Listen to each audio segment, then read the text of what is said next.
Mesačne vraj prejdú 13 000 kilometrov. Kamión je jednoznačne ich druhým domovom. Toto je vaša posteľ, áno? Buď tu, alebo hore, to jedno. Tu mám chladničku. Chladnička, vidím, že tam máte teda nejaké párky, paštéty, bravčové mäso v konzerve, takže to je strava vaša. No, áno, zhruba. Kamionisti dni aj noci trávia na cestách a ich jediným spoločníkom je rádio.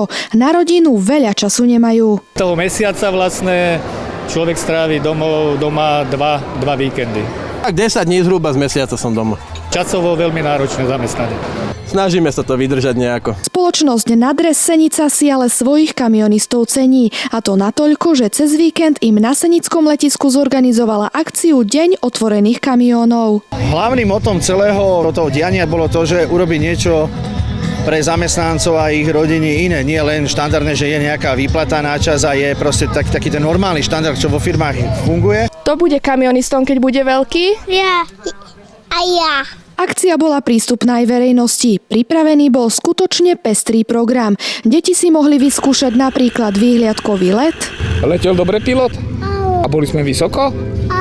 Alebo pozrieť film v mobilnom 9D kine, kde pršalo a aj fúkalo. Sme išli na horskej dráhe, ako keby to bolo naozaj.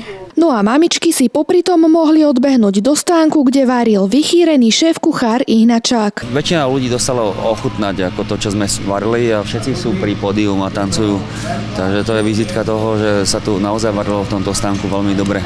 Na tomto 0. ročníku Dňa otvorených dverí si jednoducho každý našiel to svoje a dokonca aj kamionisti, ktorí dostali 30 novúčkých kamiónov. Dominika Pivovarčiová, TV Region.